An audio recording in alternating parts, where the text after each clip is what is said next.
Hello, Party Ponies. Happy Monday. Welcome to a new week. We are solidly in the month of December, and I hope that you're going to show up with some intention and some grit to do the next right thing. It doesn't need to be perfect because it won't be perfect because this month is going to be bananas, yo. It's going to be crazy. It's going to be busy.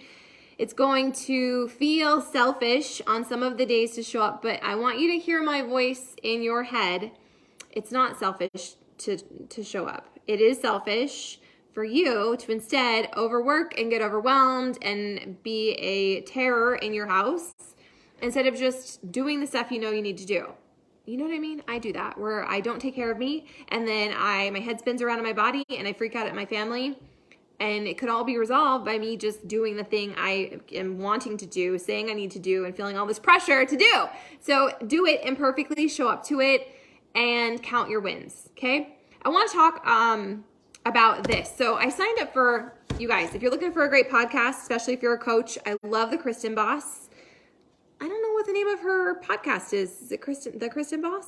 I don't know, whatever. Anyways, she has this thing called Social Selling Academy. It's fantastic. It's phenomenal. And I signed up for it in July. She has a 90-day challenge, which kind of inspired our 90-day agreement. It's a totally different thing, but kind of the same principle behind it, like 90 days of consistent action. Even when it's imperfect, it was inspired by her. So I've been doing this 90-day goal getter challenge, and I started it, listen to me, I started it in July. And I just finished it today on December 5th. That means it took me 6 months to do a 90-day challenge. And I'm telling you that because a lot of you are overthinking this and you think it needs to be perfect and you think that if you mess up or if you get off track or if life happens, you get sick, your kids get sick, or you just get off track, that you need to go back to day one. And that's not what it's about. This is about you strengthening and flexing your consistency muscle. And the only way to create consistency is to just do it. So if it's imperfect, if it takes you 4 times as long, who cares? It's not a race. You are running your own journey. You are running your own race. You are living your own transformation, and it's going to unfold at the rate it needs to happen. It's not going to be 21 days, 60 days, 90 days. It is a lifetime achievement. Your race, your journey. It's something that's going to happen day by day. Small actions compounded.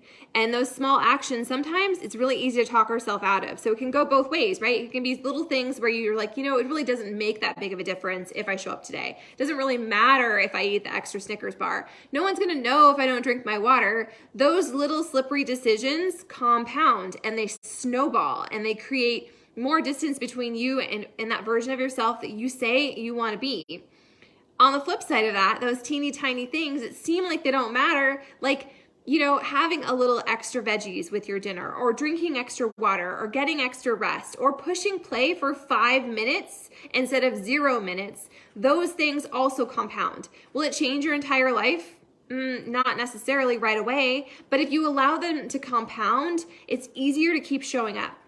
I wanted to talk about this 90-day goal getter challenge because there was a lot of shame. There was a lot of shame and there was a lot of self-judgment and there was a lot of criticism. And even here on the ends of it where I'm like, okay, I completed it, yay me.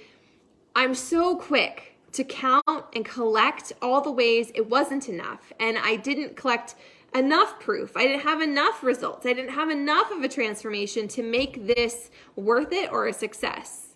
Just like with our journeys, sometimes we don't get the results we think we should have, but results are still results. It still compounds, right? The effort, it still matters. You choosing to show up or you choosing to kick the can down the road, it's a very similar decision. But I want to remind you that they're taking up space in your freaking brain. If you were like me, it's taking up space. It's like, I really need to do that. I want to do that. And on the days I don't get my workout in the morning, I spend the whole day thinking about it, shooting all over the place. I got to get to that. It literally gnaws away at my brain instead of saying, if today is a really crazy day and I don't think I can get my entire workout in, I don't kick it to the end of my day. I still show up in a 5-minute increment and say, you know what? I'm going to touch this now in this window that I've designated to do the thing, to read the book, to do the workout, to eat the salad, whatever. I'm going to do what I can now so that if my day continues to go crazy, I don't have to keep wasting time and energy thinking about it or shooting all over the place. So stop waiting for this perfect block of time to get all the things done, because that's not real life. Your 90-day thing, your 21-day thing will probably not unfold at that rate. And that's okay, because the only person you're in competition with is yourself right now. Not the self you were before kids or before you got married or before that job or before the move. Like, I've done that. I know we all do that. We compare ourselves to who we were once upon a time, but you're not her anymore. You're not in that season. And so it's unfair to hold yourself to that expectation. So instead, I'm just asking you to ask yourself this week, what do I need to do? What makes me feel proud of where I'm at in my journey? And maybe it's drinking more water, or it's dialing in your nutrition. Maybe it's spending time in your Bible, or reading a book, or pushing play on your workout, or plugging into the tribe. What are a handful of things, not all the things, but what are like 2 to 3 things that you're gonna focus, that you're gonna do no matter what, even if it's just like barely a little bit? Because if it's barely a little bit, you still get to count that. And I found in all my 8 years of coaching and just working on my own journey, that the days I touch it, while they might not feel completely victorious, it keeps the ball rolling and it's easier to get back into it versus taking a whole week or 2 weeks or a month off. Okay, so wherever you're at in your journey is where you're at, and you don't need to shame yourself. You don't need to come up with all this huge list of the things you need to improve. I'm just asking you to be really honest around your journey and to be okay with it being imperfect, to be okay with it being messy, to be okay with it taking longer than you think it should. We have so much freaking self-judgment and criticism, and I'm asking you to highlight reel your journey. Highlight reel. We want someone to throw a parade for us, but you know what? We'll probably wait a really long time. So at the end of the day, you're your own superhero. I'm here as your coach and your guide. I can't do it for you, but I believe in you. So if no one else has told you that, if you don't believe that, I want you to borrow my belief and hear me in your head when your Mean Girl soundtrack kicks in and be like, Sarah believes in me. So I'm just gonna do the next right thing, even if it's just barely to touch it. 5 minutes, an extra sip of water, an extra bite of greens.